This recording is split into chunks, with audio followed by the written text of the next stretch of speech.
Hello everyone, thank you so much for attending today and for Every Dog for hosting this webinar. The work they do is so important and I'm glad that somebody is out there doing it. So I'm just really excited to be here today to talk to you about this topic. Today we'll be discussing a really hot topic right now, how medical conditions may impact our dog's behavior, as well as how do you know when it could be medical or just behavioral. This is such an important conversation, and honestly, it's one I think every dog owner ends up having at some point or another, whether they realize it or not. You know those moments where your dog is doing something quirky, which is my favorite word to hear a client say, and you find yourself wondering, is this just normal behavior or is something else going on with my dog? That's the heart of what we're going to be talking about today. We're going to look at how a dog's physical health can show up as behavior and how easy it is to miss the connection if we're only focused on training. And don't worry, this will not all be theory and studies and research. I'll be sharing some real life examples, including the story of my own dog, Oakley. Like I said, this is a very important topic to me, and I have quite a lot of personal experience with my own dogs at this point. My goal isn't to give you a checklist, it's to help you get curious, because the more we ask the right questions, the better we can show up for our dogs. So let's go ahead and dig in. Before we get into the juicy stuff, I want to quickly introduce myself. I'm Lauren Sal. I'm a certified dog behavior consultant, certified professional dog trainer, and licensed dynamic dog practitioner. I hold an associate's and bachelor's degree in psychology and a master's degree in applied animal behavior and welfare. Behavior is my world. I live it, breathe it, and teach it. But what I have learned time and time again is that no amount of training can outwork a medical condition. When a dog is uncomfortable or unwell, it doesn't matter how skilled your trainer is, meaningful behavior change won't happen until the body feels safe. That's where my work comes in as a licensed dynamic dog practitioner. I specialize in complex behavior cases where things just don't seem to add up.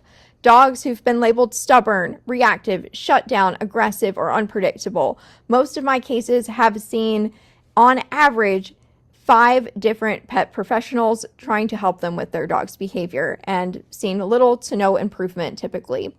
What I often find in these cases is that these behaviors are not willful obedience, they're the dog communicating something more to us. Through these structured assessments, I look at gait, posture, movement, daily routines, and any physical red flags that might be influencing behavior. I help dog owners and their vet teams understand what's really going on underneath the surface by collecting all of this for your vet in a single vet report. So we can get the very best possible outcomes in these very complex cases. My job is to be the translator when your dog says, "Hey, something hurts." So let's go ahead and jump into our topic and go from there. A small disclaimer before we get started is that I am not a veterinarian and nothing that we talk about today should be taken as medical advice. If you believe that something is going on with your dog, you should speak to your vet about it. As we go through the talk today, these are some questions I want you to be asking yourself and coming back to over and over again throughout the talk today. Behavior or something else? This is a question I come back to in nearly every case I see. Is this really just behavior or a training problem, or is it something else going on? When a dog is barking, growling, hiding, or even snapping, most of us jump straight into behavior labels. Maybe it's just reactivity, maybe it's fear, maybe they're just being difficult. But what if that's not the full story? Sometimes the answer is right in front of us, but we've been trained to look at it only one way. We assume behavior lives in its own category, totally separate from health, separate from the physical body, but should it? What if that moment of bad behavior was actually your dog trying to cope with something deeper? What if their reactions were a form of communication and not disobedience? I also want us to ask the question, what questions aren't we asking when training isn't working? What about when you've tried everything you're supposed to and your dog is still struggling? What if you're following the plan to the letter and things still feel stuck or worse, like you're drowning in it? I want to gently challenge the idea that behavior change should always be slow or take years to see progress. In many cases, if training isn't working or your dog's behavior seems confusing, inconsistent, or overwhelming, it's not a sign that you are doing something wrong. It's a sign that we need to ask better questions about the situation, and we need to look at it through a different lens.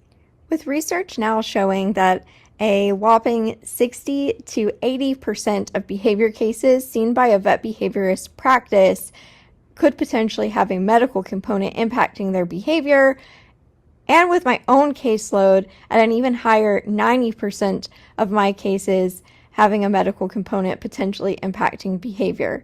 Out of the hundreds of dogs that I've seen, we really have to stop and ask ourselves the question, is training what we need to be starting with these dogs, and is that what's going to give us the outcome that we desire? Should we be considering their health before we even begin training? Before we can really jump into understanding this topic in general, we have to talk about what is normal for dogs. And instead of looking for some textbook standard, we need to be asking, is this normal for this dog? And is it changing? While many of us recognize that sudden behavior changes, like a dog who won't eat or suddenly becomes aggressive, are cause for a vet visit, the slower shifts can be just as important. Maybe your dog hasn't always loved fetch, but starts playing less and less over the next few months. That doesn't automatically mean he's just getting older. Age is not a disease, and but it does increase the likelihood of conditions that are very treatable if caught. And we can't forget, serious conditions don't only happen in older dogs. Some begin in puppyhood, sometimes even before the dog joins your home.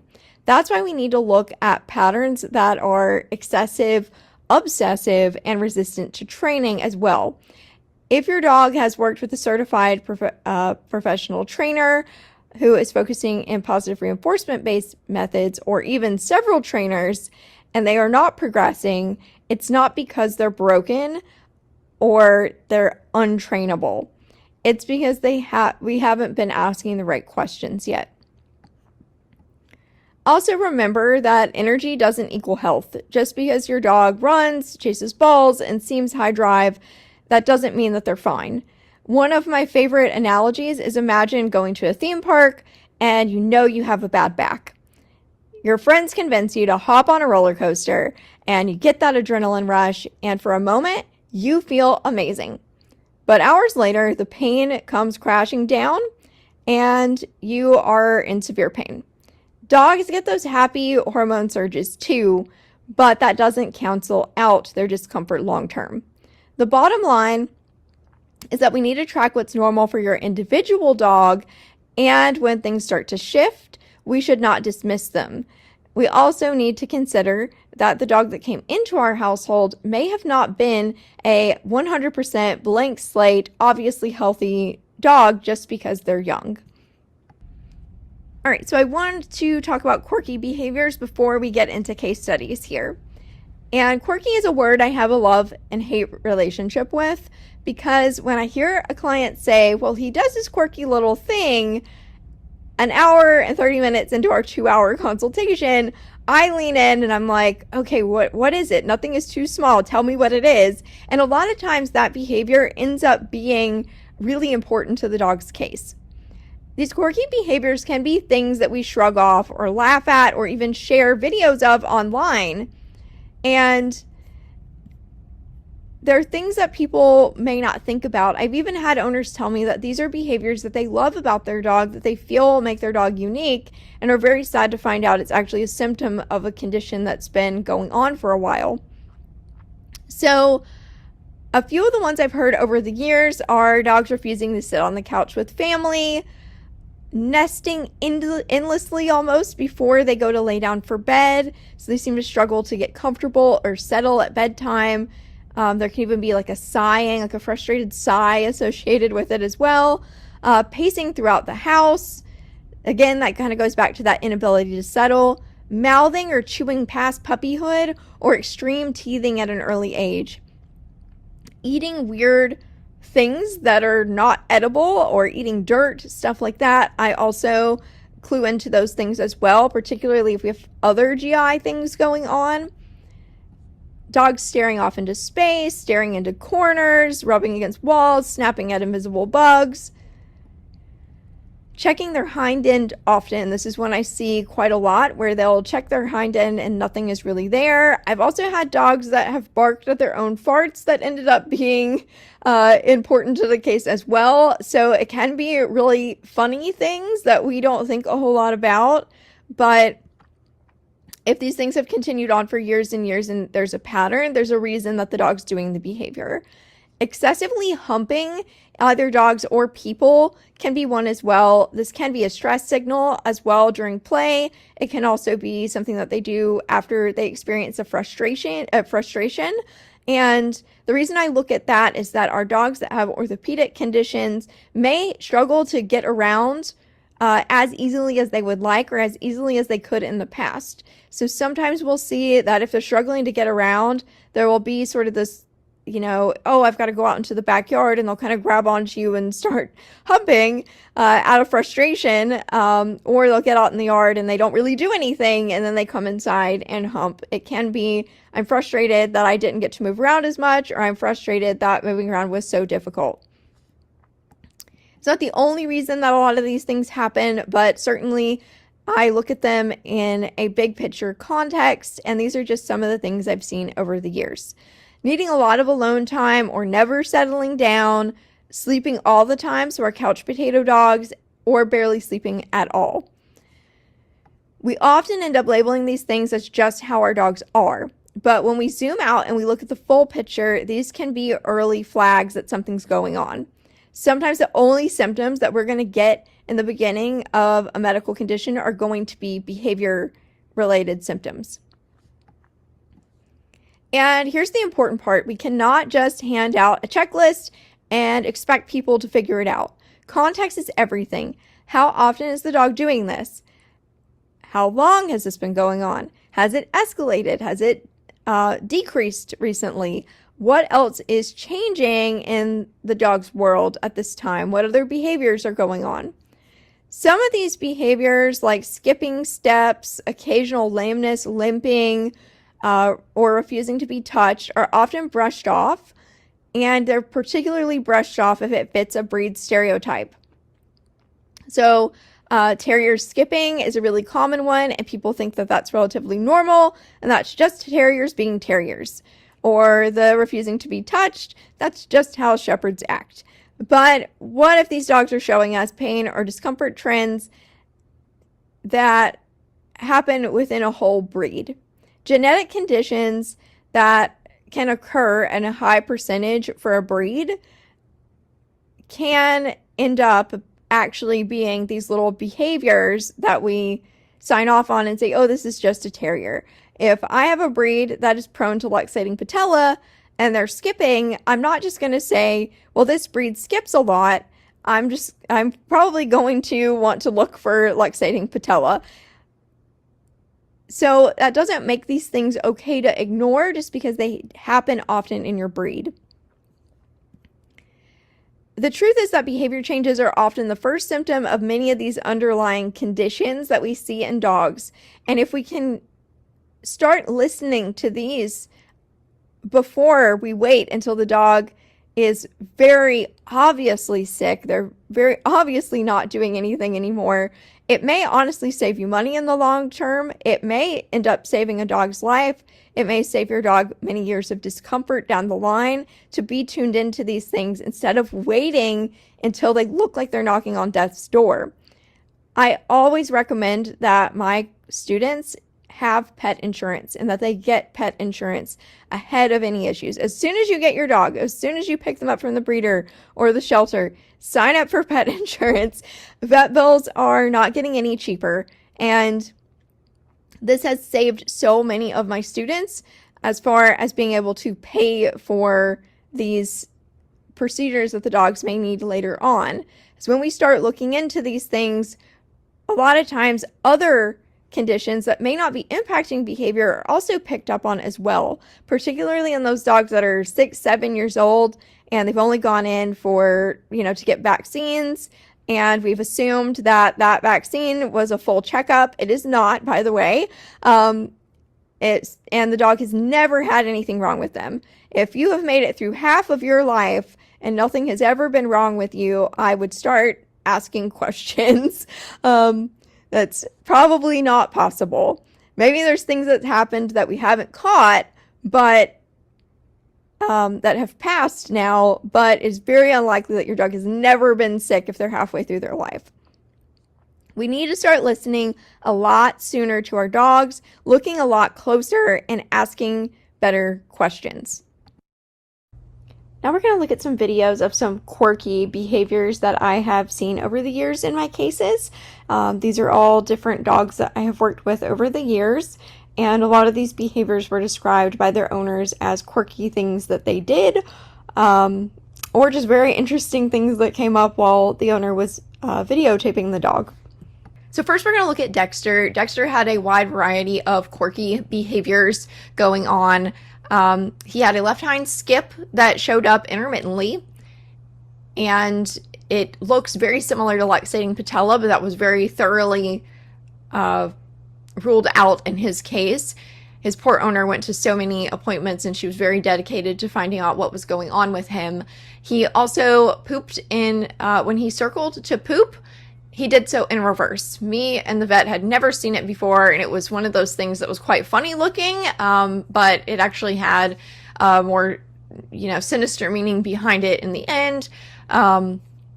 He checked his hind end frequently, and he also had some avoidance of other dogs being near his hind end. So he didn't really like them coming up to sniff his behind. During play, he may hide underneath furniture, particularly hiding his hind end.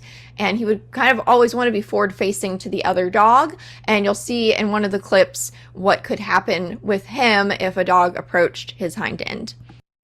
Okay, so you'll see right after this hop that we've got that left hind going up in the air there. Also got a little lip lick, like, that wasn't very comfortable. And he's shifting all that weight to his head. Then here's that reverse poo posture that he had. And I have everything in slow-mo so you guys can see it really well, but in full speed, he looked like a little cartoon dog doing this. It looked very funny, but it definitely was not. You can see he had to kind of even hop those front legs forward to stay in that poo stance. And then we've got our frequent checking of his hind end here, and he would just stop and do this fairly frequently. And you can see the black dog here starts to approach his hind end, is not even that close to him, and he turns around and goes to snap at them. And this eventually progressed into dog fights in the household. So in Dexter's case, he ended up having a history of anal gland issues. One of the anal glands had already ruptured but had not been removed. So his anal glands were removed, and which is a horribly disgusting recovery as far as the surgery goes. And once they were removed, we saw that the left hind skipping did reduce for him, and that his behavior around the household dogs did improve, as well as some of his reactivity that he was having outside the household. He had a very sore little bum, and he even joined my reactive dog group class after his surgery, and I had one of the students in class ask me why he was even in the class, because he did not bark the entire time that he was in class, and he looked like he did not belong in the reactive dog class. So a really good outcome for Dexter. So now we're going to look at Dee. Dee's owners hired me because she started to present extreme thunderstorm phobia, particularly when they were not in the house with her. If there was a storm that came through, she was going over a pet gate or going under it. We're not really sure which was happening because there was no video set up, but she was somehow getting over this pet gate in their house, which she had never done before. So they called me for help, and this is what I ended up finding. Okay, so one of the things that I noticed with Dee was that she would attempt to travel at an angle. This is also called triple tracking. In this first clip, it looks like she's going for the cameraman, but this was something she consistently did. You'll be able to see from her coming towards the camera here in a second that she is indeed walking almost in a diagonal line. So they were also, when I mentioned this to them, they said, oh, that's what she's been doing on walks, and that's why she's always getting in front of us and she's never really walking next to us. You can also see that her weight is shifted to her head, so that makes her bum look higher than her head in all of the clips here. So here it is from the front, and it's called triple tracking because we can see 3 lines of paws as she's coming towards us here. So it's very apparent that we can see 3 paws. We should really only see 2 if she's coming towards the camera. And she's also bringing that left hind a little bit more towards the center of her body there. She's walking towards us. And while I was having a Zoom call with her owner, she started doing this. So I actually started to screen record because I wanted to show this to the vet. She would frequently do this, according to the owner, and she would just scratch her back on the floor, on furniture. She'd try to get underneath that couch and scratch quite a lot. So what ended up being what ended up was going on with Dee was she was diagnosed with something called discospondylitis, which is an infection in the spinal disc. We're going to talk about that a little bit more with my own dog, Oakley, at the very end here, because she also had a similar diagnosis to Dee, and she presented with very similar behavior. So discospondylitis is treated with antibiotics. Typically, it's a long round of antibiotics. Thankfully for Dee, her infection was not nearly as severe as my dog's, so her antibiotic time was a little bit shorter, and we ended up with her seeing a full reduction of her thunderstorm phobia and her separation anxiety. I'm going to say that in quotes because it wasn't true separation anxiety in this case. It just looked like it. And we ended up seeing full reduction of those behaviors. The owner actually was able to take her outside during rain again. So it was a really good conclusion to the case. And overall, I think it took us about 6 months from the beginning of treatment, and with me helping her training wise on the sidelines, to get to a point where we had really nothing else to do in her case. This is one of my favorite and least favorite slides to show vet clinics because of the implications of this slide. You can see that there are quite a few conditions that my behavior cases were diagnosed with from 2023 to 2025. And when I look back at those cases, something really important stands out, that around 90% of these dogs were diagnosed with a medical condition after their behavior assessment with me. Now, I'm sure a lot of behavior consultants are not going to have a number that is even close to this high, and it doesn't mean that those dogs don't have something going on.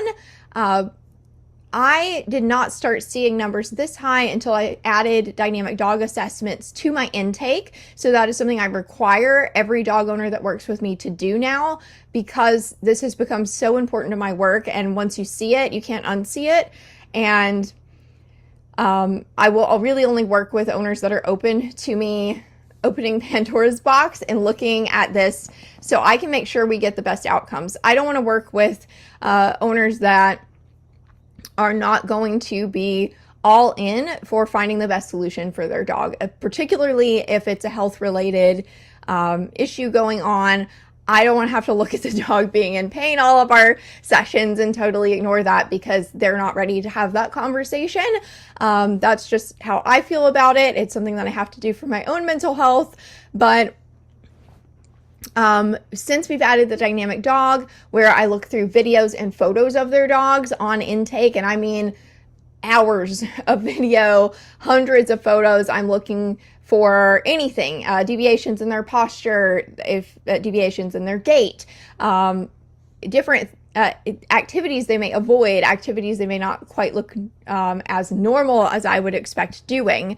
And we look at all of those things, and then I write them a vet report at the end if I do find anything, to send them off to get some help before we ever even start private training. And that has worked out the best for my students and my business. because one of the things that I keep seeing happen over and over again is that these people have seen several trainers. They have tried, years of training at home themselves, that they've invested a lot of money and time, and it feels like they're investing into a sinking ship.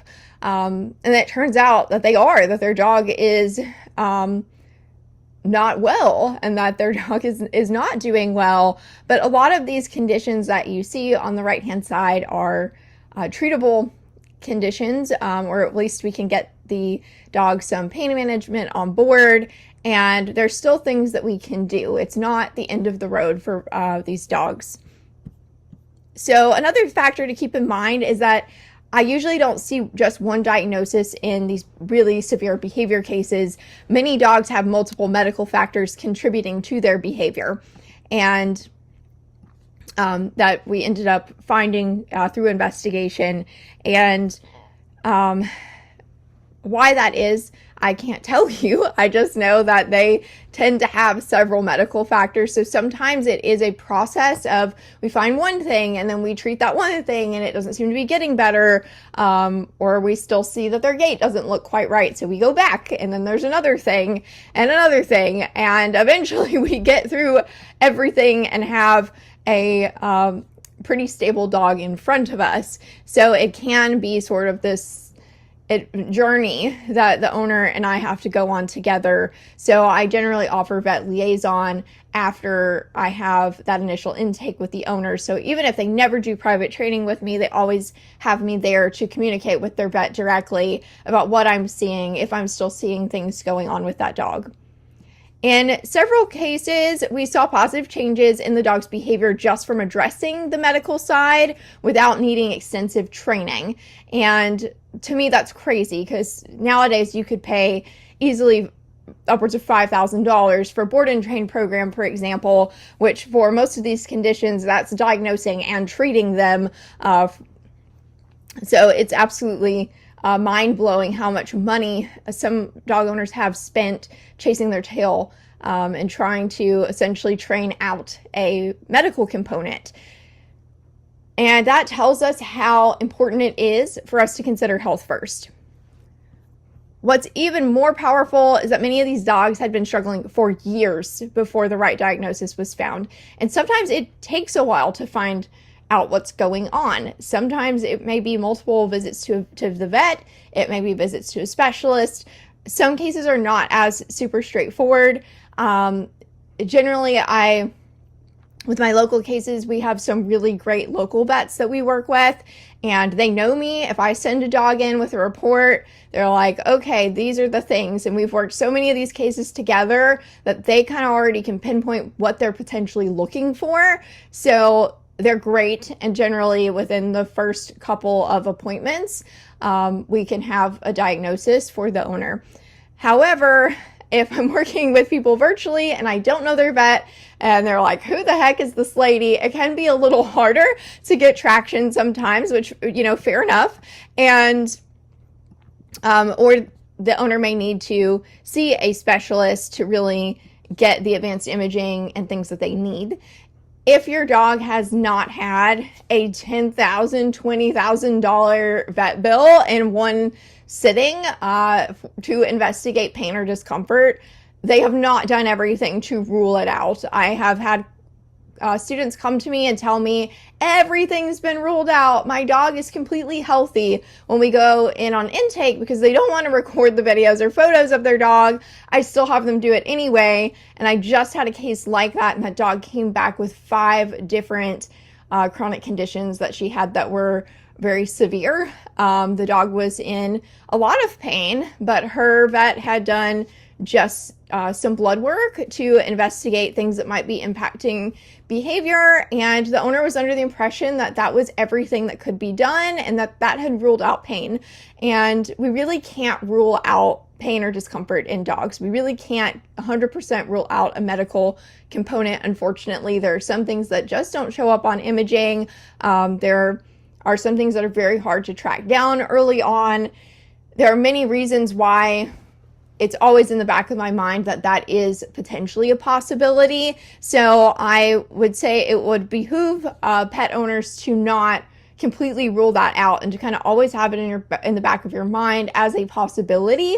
I know that can feel uncomfortable and unsettling for people, but for me with my own dogs, one of the things that I think about is I would be more upset that I had ruled that out and I had disregarded and ignored something that could be going on because I just wasn't open to it. It made me feel uncomfortable while they're sitting there physically uncomfortable, right? And I can also potentially buy myself more time with them if I'm more aware of what's going on. So it is important to acknowledge that not every dog is going to improve to the owner's ideal standard, and that's okay. A lot of these cases that I see, there is a trauma involved if there is some sort of aggression or biting going on, and I mean trauma for the owner.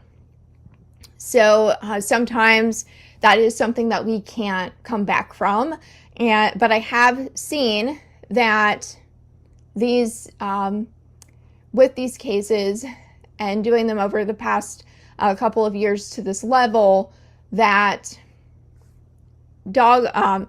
many dog owners feel more empathy for their dog after the dog gets a diagnosis, and we're actually less likely to see them decide that behavioral euthanasia is the option, which is crazy to me because I have some owners that their dogs have very major conditions that their dog was diagnosed with, and they are 20 grand in to the dog's treatment. While that is on the rarer side, it's something that is a possibility for some of these dogs, and they were already coming in with complaints about the dog's behavior and living with the dog, right? So that is an incredible investment on the part of those owners. And I thought when I started this, I was going to see a lot more behavioral euthanasia because of that cost, because of the lifestyle changes you may have to make with some of these conditions. And what I've actually seen is that a vast majority of owners finally understand what's going on with their dog, and they see their dog through a whole new lens and can really fully appreciate what's going on with the dog at that point. And we've actually seen lower rates of behavioral euthanasia since introducing this. Every dog deserves a chance to feel better and be better understood. So even at the end of the day, how I think about this is we're giving the owner more information about what's going on with the dog, and then they can take that information and make an informed decision and feel like we really have looked at everything. I finally have an answer to why this is going on that I'm satisfied with, and then they can make that informed decision that they need to make, whatever's going to work out the best for them.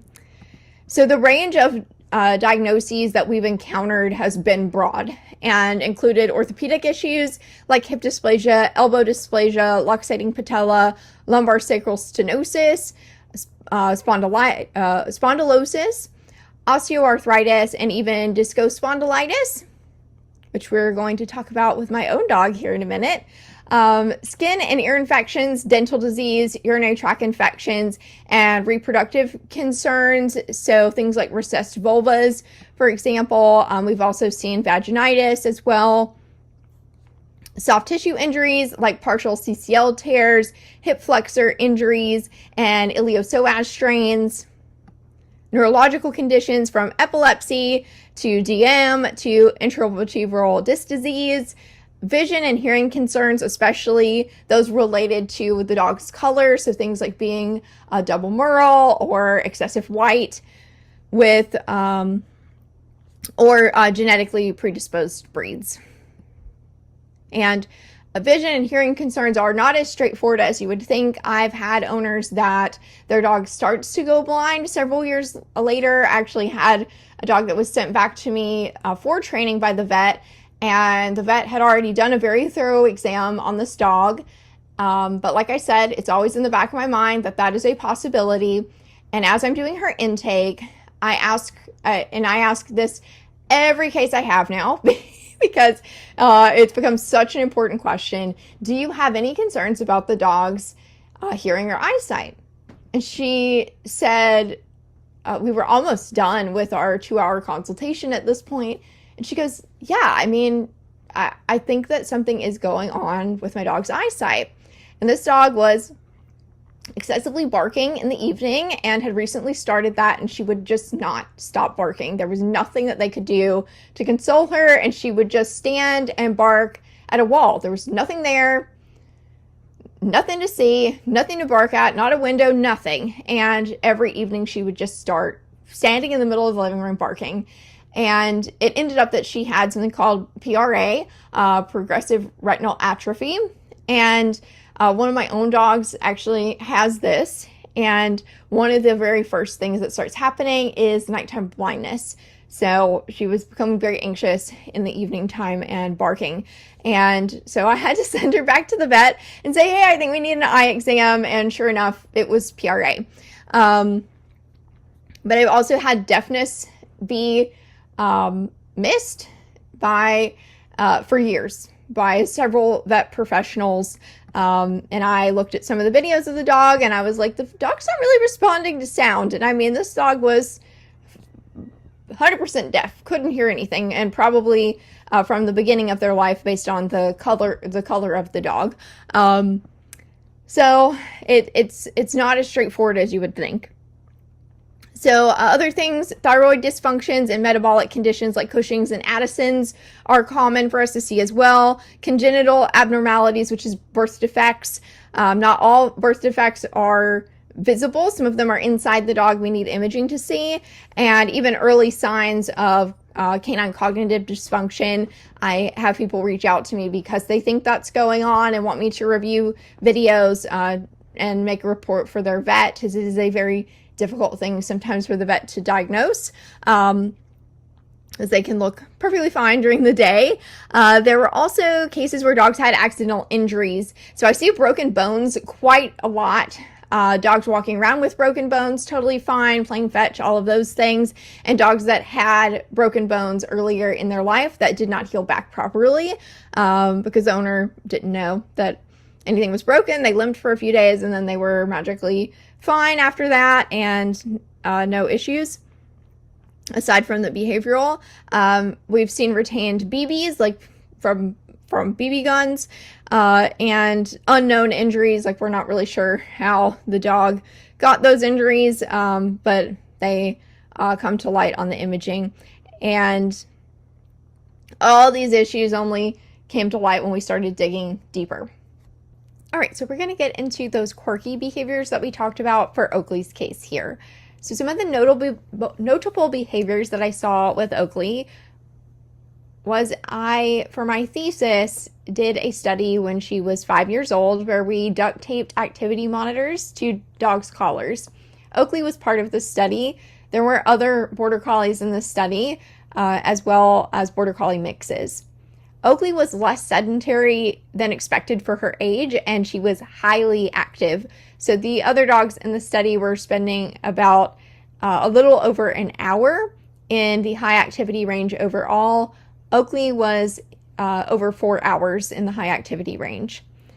And you can read more about my study at the link below. And you can see in the chart here that she is that very high up dot in the high activity section on the right hand side, and she is the lowest dot in the sedentary section on the left hand side.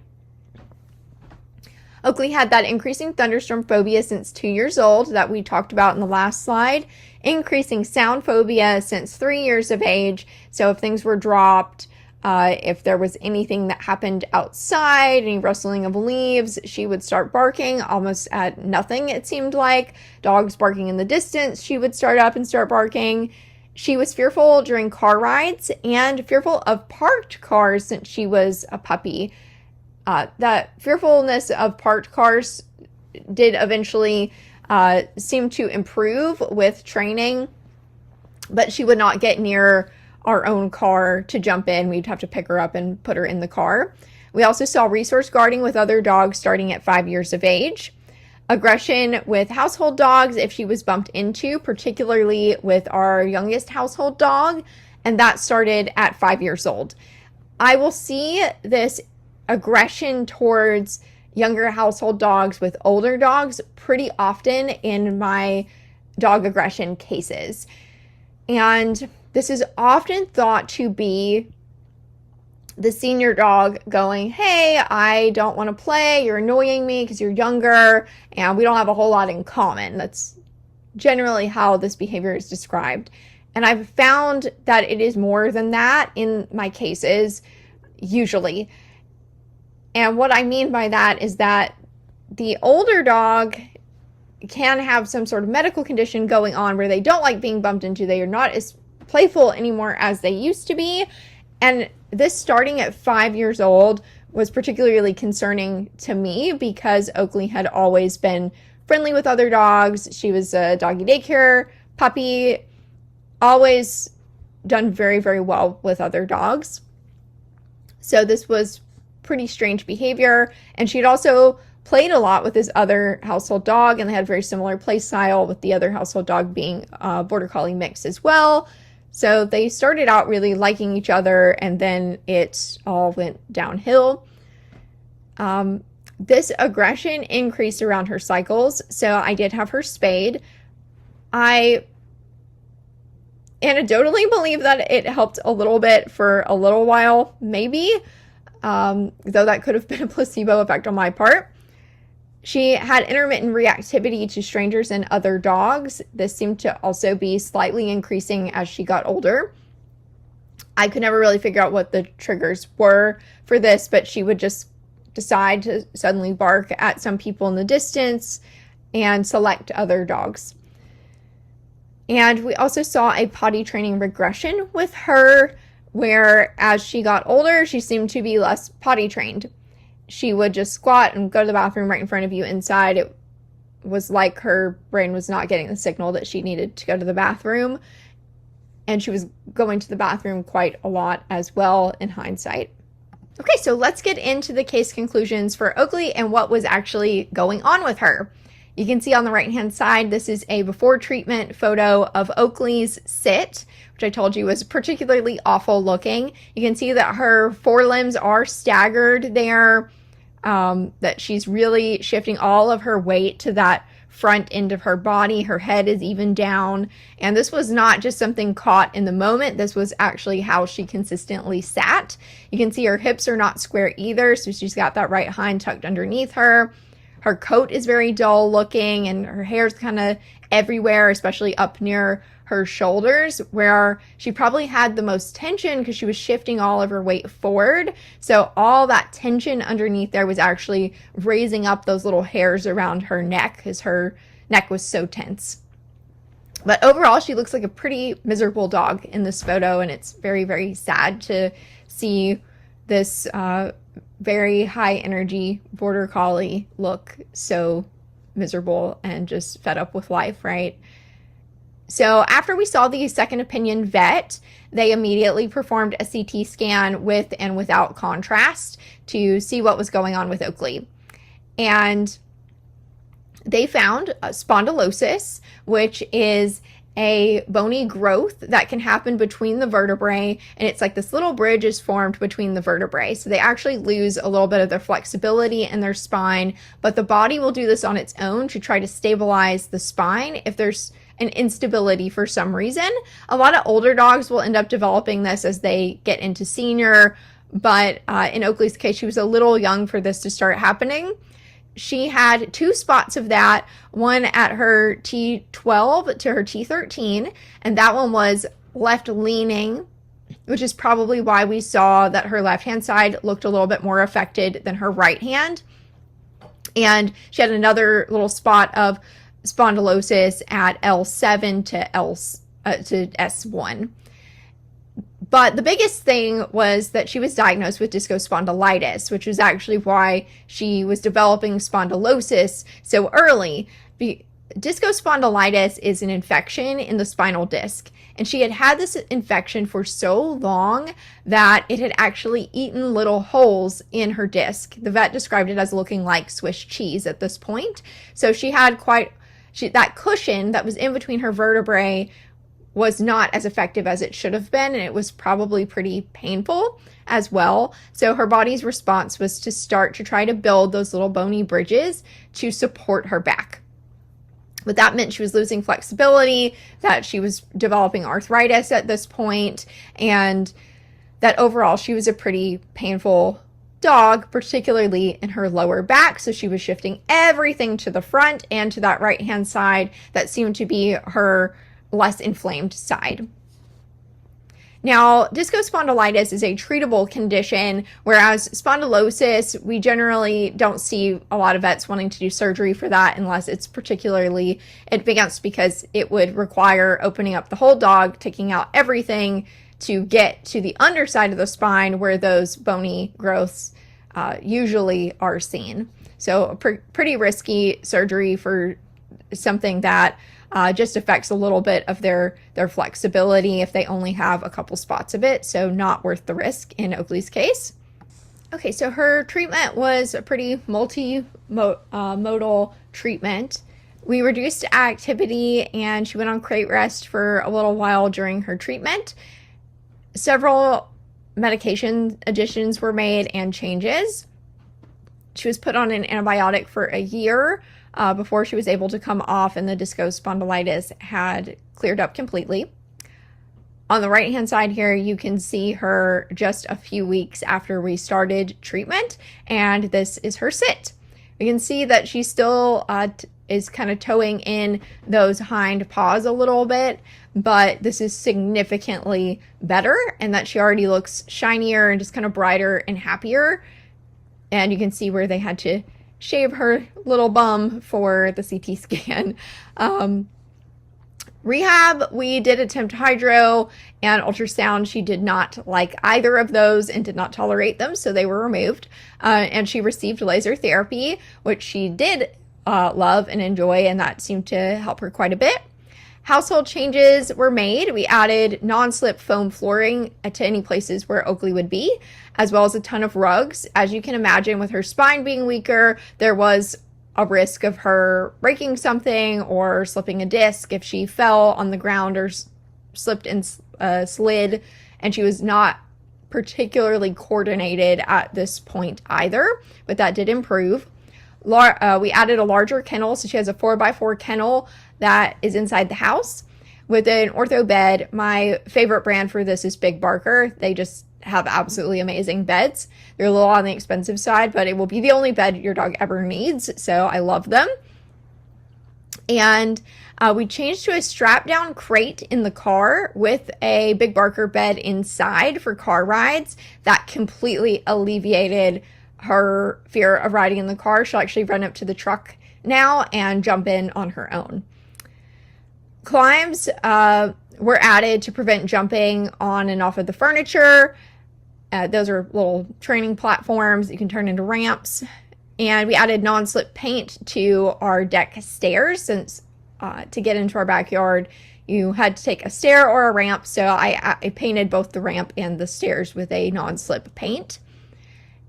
It just made it a little grippier for her while she was going through her clumsy phase. And training changes we made. She was retired as a training demo dog, as that's what I used her for, and retired as a sports dog. She still occasionally will come in to some of my virtual classes to help out with movements she is still able to do, but her sport career is completely over, which she is fine with. We have found other things for her to do that she enjoys just as much, and she gets many more treats for a lot less work. She has now an inside potty area. The brand that I use is called Wheezy. We've really liked it as well, and we just decided that, that might be a permanent thing for her. She can hold her urination a little bit better since treatment, but I don't want her to hold it or attempt to hold it for long periods of time, and she can still struggle with that if it's over a few hours if I'm out of the house. So that is what we use that for. We also introduced ACE Free Work, which is a low impact form of enrichment that has been popularized by Sarah Fisher. Really, really love that for dogs with injuries, and Oakley, it's her absolute favorite thing. It has completely surpassed her love of disc, and we moved away from any trained automatic behaviors like her sitting down every time she wants to go outside while I'm opening the door. Instead, she may just stand there instead of sitting down. So, or sitting down for her food bowl automatically. I've just stopped trying to reward any of those things. It is easier to not teach them from the get-go, and they are one of my biggest pet peeves. I don't like them, and I try to stay away from them whenever possible now, but they are unfortunately still pretty common practice in training. Let's talk about the behavior changes that happened with Oakley. As you can see here she is looking very proud and happy and feeling much better with her ACE-free work certificate. We saw the improved potty training that we've already talked about. Her activity levels are now more stabilized to more typical activity levels for her age, which has been great for all of us. She sleeps a lot more because she can now get comfortable enough to sleep, and she's not moving around, kind of pacing around through the house and out in the backyard. Her car anxiety completely disappeared. It is completely gone. She has no issues in the car now whatsoever, which has been a godsend. And her resource guarding with dogs reduced, though I still, after dogs have fought, I always exercise caution, even though theirs were more like little tussles and not completely trying to maul each other or anything. I still exercise caution with them to this day. We manage inside the house, and they may interact with each other outside, but she still obviously has some arthritis. She still has the spondylosis in her back, so she can still have back pain. So dogs jumping on her back it's probably not going to be something she enjoys very much. So I just try to keep that to a minimum with her. The thunderstorm and sound phobia, her precursor triggers very quickly started falling off, and she had reduced sensitivity to storms. So instead of predicting days in advance, it was maybe an hour before the storm. And she used to destroy doorways and stuff trying to look for me, whether I was home or not during thunderstorms. She no longer does that anymore. And I would say that this has reduced to a level that I am fairly happy with, since this is a behavior that has commonly been said there is nothing you can do about it. Training wise, it is what it is, and that it's genetic, and that there is nothing you can do. I think that Oakley's case has proved that that is not entirely true for all dogs. And I had pretty much given up and decided that she was just going to be miserable her whole life. Now she can tolerate those things much better. She really seems to only get upset if it's like something really severe is happening, because we do live in Mississippi. So if there's a lot of tornadoes here now, and if we have a tornado situation, she might get a little nervous and go into her kennel, but she is not as frantic as before. I'm going to show you guys some videos of this as well. And due to rough housing, crate and rotating with other dogs, but mistakes happen. I do have a husband that is not a professional dog trainer. So she has had access to another dog since her treatment, the younger household dog that she's fought with. Fight intensity has reduced to growling and snapping versus where she would immediately go for contact and bite the other dog, or no fights at all. So she'll kind of come and look for one of us to remove the younger dog instead of taking matters into her own hands. And any aggression towards other dogs is now directed only at that younger dog, from what I can tell. I have not witnessed any more reactive episodes with strangers or other dogs since her treatment was completed. And when she goes for boarding at the vet clinic, everyone loves her. She hangs out with everyone. No complaints there as far as her behavior either. Very quickly, before we move on to questions, I'm going to show you guys some videos of Oakley's old behaviors. I will forewarn you that her behavior with thunderstorms was very, very sad. So if you do not want to see it, look away now. But I will tell you that there is a happy ending at the end of all of it. So let's go ahead and take a look at those. This is Oakley's reaction to thunderstorms before treatment. As you can see, she would frantically try to hide.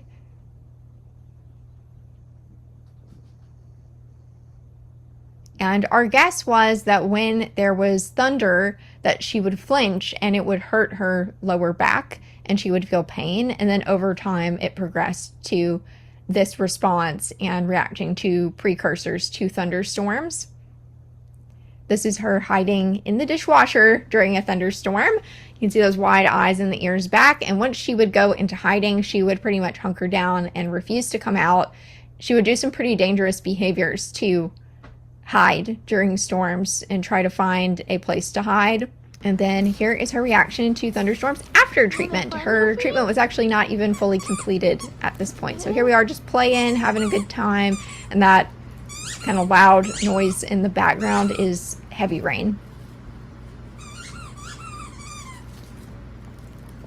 God, oh my goodness. And this is her reaction to car rides after treatment. And you can see the ground's even wet because it had rained earlier that morning as well. And her going outside after rain was like absolutely not going to happen before this. Right. So you can see she even jumps into the car for him here. Is he ready to go? Before we were ready. I don't have any before footage because she was literally just frozen, drooling in the back seat beforehand. And it was not something I ever thought to record.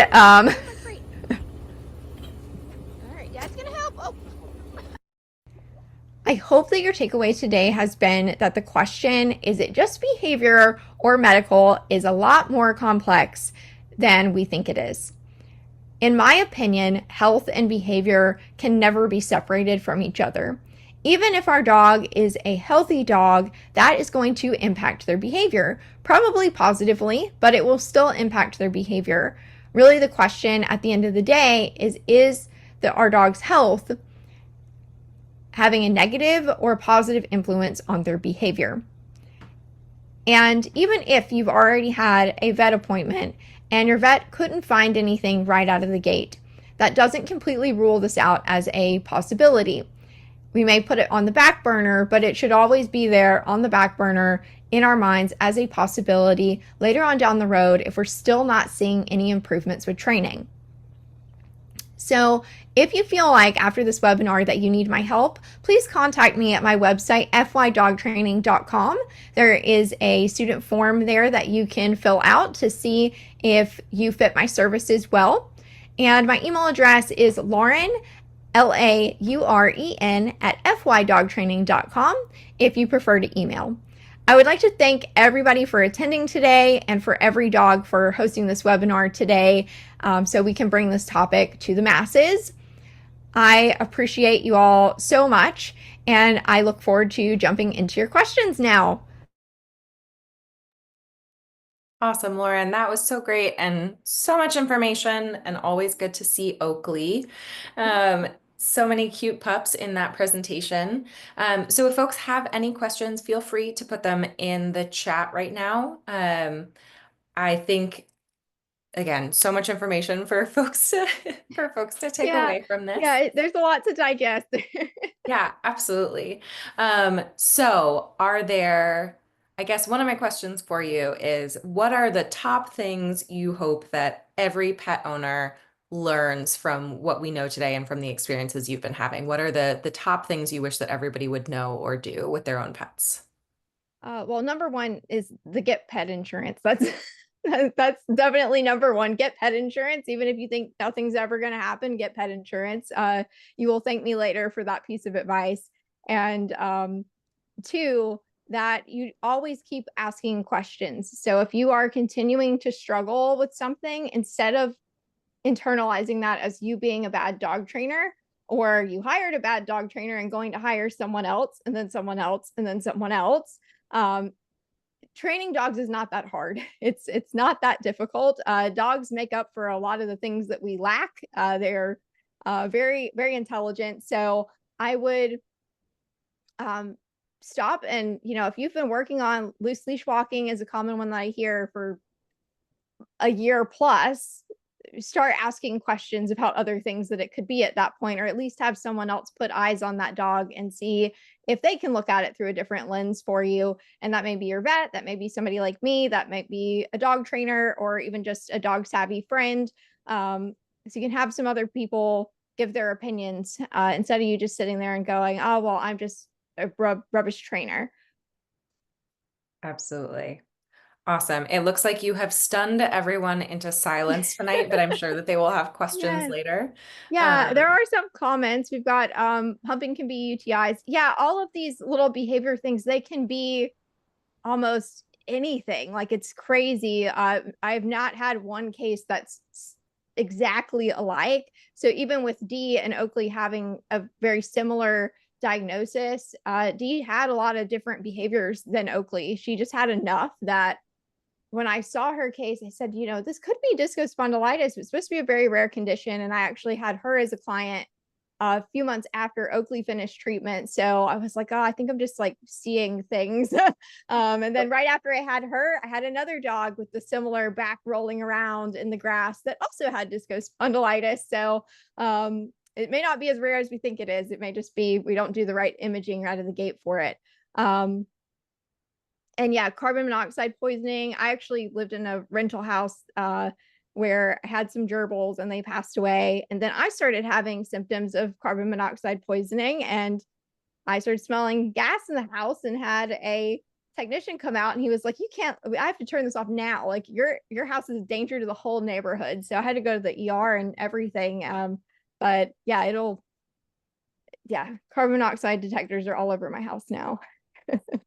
And yeah, loose leash walking. I see so many dogs struggling to adjust their stride. They look so uncomfortable. Yeah, when they have to hold a heel position, a lot of dogs look up at us first of all. So if we have neck problems, that's going to hurt. For them to kind of look up for those treats and stuff. That's another one of those things that I'm really particular about not training my dogs to do. And if you're doing that for competition purposes, make sure you have your casual heel and your competition heel, and they're two separate things.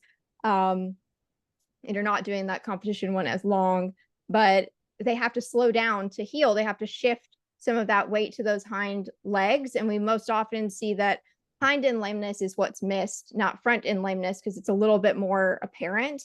So I see a lot of hind end lameness, hind end related stuff that just hasn't been caught yet. And loose leash walking, not being able to do it is one of the first things I look for. Awesome. Thank you so much, Lauren, for this. So many cute videos, so much good stuff to think about. And again, some of those numbers and the stats about what you're seeing are, I think, really, really powerful for a lot of folks. So if folks have questions, please reach out to Lauren. Again, you can check out the Dynamic Dog Program, talk to your vet, talk about some of the different options, and then we will see you next time. We have a webinar this weekend about trauma in dogs and what it can be like to help dogs work through traumatic experiences. And so I hope to see you there. Thanks so much, Lauren. All right, bye guys. Bye.